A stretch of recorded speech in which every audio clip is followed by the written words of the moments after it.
ಕೇರಳದ ಮಹಾ ದುರಂತಕ್ಕೆ ಸಂಬಂಧಪಟ್ಟಂತೆ ದುರಂತ ಅಂತ್ಯ ಕಂಡವರ ಸಂಖ್ಯೆ ಮಾತ್ರ ಕ್ಷಣ ಕ್ಷಣಕ್ಕೂ ಏರಿಕೆ ಆಗೋದು ಮುಂದುವರಿತಾ ಇದೆ. 100, 200ರ ಲೆಕ್ಕದಲ್ಲಿ 2 ದಿನಗಳಿಂದ ನಾವು ನೋಡ್ತಾ ಇದ್ವಿ. ಬಟ್ 340 ನಂಬರನ್ನ ನೋಡೋದಕ್ಕೆ ಬಹಳ ಬೇಜಾರಾಗುತ್ತೆ. 340ಕ್ಕೆ ಏರಿಕೆ ಆಗ್ತಾ ಇದೆ ಮೃತರ ಸಂಖ್ಯೆ. ಮರಣೋತ್ತರ ಪರೀಕ್ಷೆ ನಡೆಸಿನೇ ವೈದ್ಯರು ಸುಸ್ತಾಗಿ ಹೋಗಿದ್ದಾರೆ. ಗುರುತೇ ಸಿಗದಷ್ಟು ಚಿತ್ರಗೊಂಡಿದೆ ಮೃತದೇಹಗಳು. ಶವಗಳ ಹುಡುಕಾಟಕ್ಕೆ ಉತ್ತರ ಪ್ರದೇಶದ ಶ್ವಾನಪಡೆಯನ್ನ ಕೂಡ ಬಳಸಿಕೊಳ್ಳಲಾಗ್ತಾ ಇದೆ. ಸಾವಿನ ಮಳೆ, ಸಾವಿನ ಗುಡ್ಡದ ಕಾರಣಕ್ಕೋಸ್ಕರ ಆಗಿರುವಂತಹ ದುರಂತ ಇದು. ಈ ಬಗ್ಗೆ ಡೀಟೇಲ್ ರಿಪೋರ್ಟ್ ಇದೆ, ನೋಡ್ಕೊಂಡು ಬರೋಣ ಬನ್ನಿ. ವಯನಾಡಿನಲ್ಲಿ ಸಾವಿನ ಸುರಿ ಮಳೆ, 340ರ ಗಡಿ ದಾಟಿದ ಮೃತರ ಸಂಖ್ಯೆ. ಮರಣೋತ್ತರ ಪರೀಕ್ಷೆ ನಡೆಸಿ ವೈದ್ಯರೇ ಸುಸ್ತು. ಗುರುತು ಸಿಗದಷ್ಟು ಛಿದ್ರಗೊಂಡಿರುವ ದೇಹಗಳು. ಭೀಕರ ಭೂಪ್ರಳಯಕ್ಕೆ ದೇವರ ನಾಡೆ ನಲುಗಿ ಹೋಗಿದೆ. ಸಾವಿನ ಸುರಿಮಳೆಗೆ ವಯನಾಡಲ್ಲಿ ಮೃತರ ಸಂಖ್ಯೆ 340ರ ಗಡಿ ದಾಟಿದ್ದು 5ನೇ ದಿನಕ್ಕೆ ಸೇನಾ ಕಾರ್ಯಾಚರಣೆ ಕಾಲಿಟ್ಟಿದೆ. ಮರಣೋತ್ತರ ಪರೀಕ್ಷೆ ನಡೆಸಿ ವೈದ್ಯರೇ ಸುಸ್ತಾಗಿದ್ದಾರೆ. ಘಟನಾ ಸ್ಥಳಗಳಲ್ಲಿ ಹೃದಯ ವಿದ್ರಾವಕ ದೃಶ್ಯಗಳು ಕಣ್ಣಿಗೆ ರಾಚುತ್ತಿವೆ. ಭೂಕುಸಿತ, ಪ್ರವಾಹಕ್ಕೆ ಛಿದ್ರಗೊಂಡಿರುವ ದೇಹಗಳು ಘಟನೆಯ ಭೀಕರತೆಯನ್ನ ಬಿಚ್ಚಿಡುತ್ತಾ ಇವೆ. ಚಲಿಯಾರ್ ನದಿಯಲ್ಲೇ 135ಕ್ಕೂ ಹೆಚ್ಚು ದೇಹಗಳ ಅಂಗಾಂಗಗಳು ಪತ್ತೆಯಾಗಿವೆ.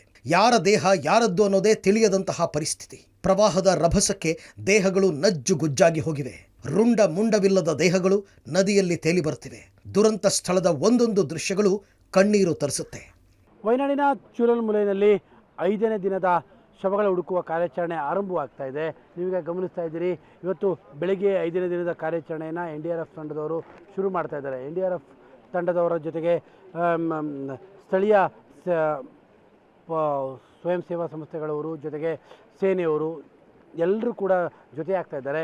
ಇವತ್ತೂ ಕೂಡ 3000ಕ್ಕೂ ಹೆಚ್ಚು ಜನರು ಈ ರೀತಿಯಾಗಿ ತಂಡೋಪತಂಡವಾಗಿ ಹೋಗ್ತಾ ಶವಗಳ ಹುಡುಕಾಟವನ್ನು ಕೂಡ ನಡೆಸ್ತಾರೆ. ಪ್ರಮುಖವಾಗಿ ಚೂರಲ್ಮಲೈ ಭಾಗ, ಜೊತೆಗೆ ಮುಂಡಕವನ ಭಾಗ, ಜೊತೆಗೆ ಇಡೀ ಒಂದು ಏನು ಚೂರಲ್ಮಲೈ ನದಿ ಪ್ರವಾಹದ ಹಾದಿಯನ್ನು ಏನು ಸೃಷ್ಟಿ ಮಾಡ್ಕೊಂಡ್ಬಂದಿದೆಯೋ ಆ ಹಾದಿಯ ಉದ್ದಕ್ಕೂ ಕೂಡ ಹೆಣಗಳ ಹುಡುಕಾಟವನ್ನು ನಡೆಸ್ತಾರೆ. ನಿನ್ನೆ ಇಡೀ ದಿನವೂ ಕೂಡ ಇದೇ ರೀತಿಯಂಥ ಹುಡುಕಾಟವನ್ನು ನಡೆಸಿದರು. ನಿನ್ನೆಯೂ ಕೂಡ ಮಳೆ ಕಡಿಮೆ ಆಗಿತ್ತು, ಹಾಗಾಗಿ ಕಾರ್ಯಾಚರಣೆಯೂ ಕೂಡ ಒಂದು ಹಂತದಲ್ಲಿ ಯಶಸ್ವಿಯೂ ಕೂಡ ಆಗಿತ್ತು. ನೀವು ಬಹುದೂರದಲ್ಲೂ ಸಾಕ್ತಾ ಇದ್ದಾರೆ.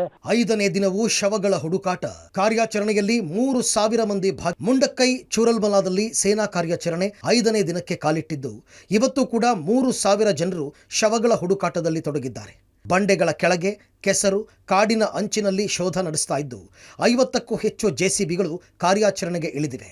ಕೆಲ ಗ್ರಾಮಗಳು 20 ಅಡಿ ಆಳದಲ್ಲಿ ಹೂತು ಹೋಗಿರುವ ಕಾರಣ ಅಲ್ಲಿಂದ ಶವಗಳನ್ನು ಹೊರತೆಗೆಯಲು ಭಾರೀ ಸಂಖ್ಯೆಯಲ್ಲಿ JCBಗಳನ್ನು ಬಳಸಲಾಗ್ತಾ ಇದೆ. ನಾಪತ್ತೆಯಾಗಿರುವ 250ಕ್ಕೂ ಹೆಚ್ಚು ಜನರಿಗಾಗಿ ಶೋಧ ಕಾರ್ಯ ಭರದಿಂದ ಸಾಗಿದೆ. ಇವತ್ತಿನ ಶೋಧ ಕಾರ್ಯವೂ ಕೂಡ ಬಹಳ ಚುರುಕನ್ನು ಪಡ್ಕೊಳ್ತಾ ಇದೆ. ತಾವೀಗ ಗಮನಿಸ್ತಾ ಇದ್ದೀರಿ, ಅಪಾರ ಸಂಖ್ಯೆಯಲ್ಲಿ ಈಗ NDRFನ ತಂಡದವರು ಇರ್ಬೋದು ಅಥವಾ ಸ್ಥಳೀಯ ಸ್ವಯಂ ಸೇವಕರಿರ್ಬೋದು, ಇವತ್ತು ಅಪಾರ ಸಂಖ್ಯೆಯಲ್ಲಿ ಈಗಾಗಲೇ ಕಾರ್ಯಾಚರಣೆಗೆ ತೊಡಗ್ತಾ ಇರುವಂಥದ್ದು. ಇವತ್ತು ಕೂಡ ಮಳೆ ಕಡಿಮೆ ಆಗಿದೆ. ಹೀಗಾಗಿ ಇವತ್ತು ದುರ್ಘಟನೆ ನಡೆದ ನಂತರದ 5ನೇ ದಿನ. ಹಾಗಾಗಿ ನಿನ್ನೆಯೂ ಕೂಡ ಅತಿ ಹೆಚ್ಚಿನ ಸಂಖ್ಯೆಯ ಸ್ವಯಂ ಸೇವಕರು ಇವತ್ತು ಏನು ಮೃತದೇಹಗಳ ಹುಡುಕುವ ಕಾರ್ಯಾಚರಣೆಯಲ್ಲಿ ತೊಡಗ್ತಾ ಇದ್ರು. ಇವತ್ತು ಸ್ವಯಂ ಸೇವಕರ ಜೊತೆಯಲ್ಲಿ 50ಕ್ಕೂ ಹೆಚ್ಚು JCBಗಳನ್ನು ಕೂಡ ಇವತ್ತಿನ ಕಾರ್ಯಾಚರಣೆಗೆ ಬಳಸಲಾಗ್ತಾ ಇದೆ. ಯಾಕಂದರೆ ಕೆಲವೊಂದು ಗ್ರಾಮಗಳು 10-20 ಅಡಿಗಳ ಅಡಿಯಲ್ಲಿ ಹೂತು ಹೋಗಿರುವಂಥ ಹಿನ್ನೆಲೆಯಲ್ಲಿ ಅವುಗಳನ್ನು ಅಲ್ಲಿಂದ ಅದರ ಅಡಿಯಲ್ಲಿ ಸಿಲುಕಿರುವಂಥ ಮೃತದೇಹಗಳನ್ನ ಹೊರತೆಗೆಯೋದಕ್ಕೆ JCBಗಳು ತೀರಾ ಅನಿವಾರ್ಯ. ಹಾಗಾಗಿ ಚೂರಲ್ಮಲೆಯ ಒಂದೇ ಪ್ರದೇಶದಲ್ಲಿನೇ 50ಕ್ಕೂ ಹೆಚ್ಚು JCBಗಳನ್ನು ಈಗ ಈ ಒಂದು ಕಾರ್ಯಾಚರಣೆಗೆ ಬಳಕೆ ಮಾಡ್ಕೊಳ್ತಾ ಇರುವಂಥದ್ದು.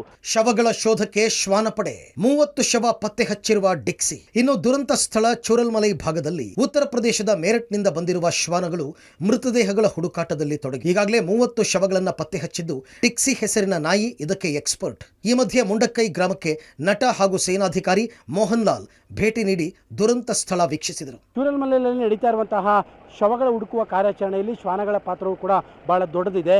ಇದು ಡಿಕ್ಸಿ ಹೆಸರಿನ ಲ್ಯಾಬ್ ಜಾತಿಗೆ ಸೇರಿದಂಥ 5 ವರ್ಷದ ನಾಯಿ ಇದು.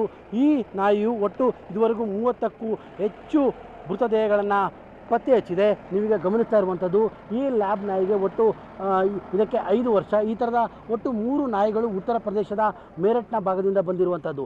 ಇದು ಮಿಲಿಟರಿ ಕಾರ್ಯಾಚರಣೆಯಲ್ಲಿ ಬಹಳ ಪ್ರಮುಖವಾದಂತಹ ಪಾತ್ರವನ್ನು ವಹಿಸುವಂತಹ ನಾಯಿ. ಡಿಕ್ಸಿ ಭಾಳ ಫೇಮಸ್ ಇರುವಂಥದ್ದು. ಮೃತದೇಹಗಳನ್ನ ಹುಡುಕುವಂತಹ ಕಾರ್ಯಾಚರಣೆಯಲ್ಲಿ ಇದಕ್ಕೆ ಭಾಳ ಫೇಮಸ್ ಇರುವಂತಹ ಡಿಕ್ಸಿ ಇದು.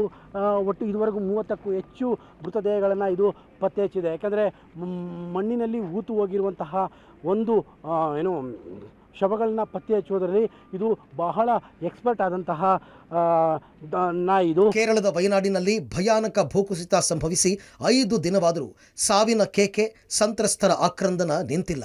ಈ ನಡುವೆ ಗುಡ್ಡ ಕುಸಿತವಾದ ಮೊದಲ ಸ್ಥಳದ ದೃಶ್ಯಗಳು ಡ್ರೋನ್ ಕಣ್ಣಲ್ಲಿ ಸೆರೆಯಾಗಿವೆ. ಬೆಟ್ಟದ ಮೇಲಿನಿಂದ ಭೂಕುಸಿತ ಆರಂಭವಾಗಿತ್ತು. ಬೆಟ್ಟದ ಸಾಲುಗಳಿಂದ ನೀರು ಹರಿತಾ ಇದೆ. ಅಕ್ಕಪಕ್ಕ ಹಸಿರಿನ ರಾಶಿಯನ್ನೇ ಆವರಿಸಿರುವ ಬೆಟ್ಟ ಸಾವಿನ ಗುಡ್ಡವಾಗಿ ಪರಿಣಮಿಸಿದ ಆರಂಭದ ದೃಶ್ಯಗಳು ಡ್ರೋನ್ ಕ್ಯಾಮೆರಾದಲ್ಲಿ ಸೆರೆಯಾಗಿವೆ. ಇನ್ನು ವಯನಾಡಿನಲ್ಲಿ ಮತ್ತೆ ಭಾರೀ ಮಳೆಯ ಆತಂಕ ಎದುರಾಗಿದ್ದು, ವಯನಾಡು, ಕೊಯ್ಕೋಡ್, ಕಣ್ಣೂರು, ಕಾಸರಗೋಡು ಜಿಲ್ಲೆಗಳಲ್ಲಿ ಆಗಸ್ಟ್ 7ರವರೆಗೆ ಯೆಲ್ಲೋ ಅಲರ್ಟ್ ಘೋಷಿಸಲಾಗಿದೆ. ಬಿರುಗಾಳಿ ಸಹಿತ 65 ಎಂಎಂನಿಂದ 115 ಎಂಎಂ ಮಳೆಯಾಗುವ ಸಾಧ್ಯತೆ ಇದೆ. Public TV, Wayanad.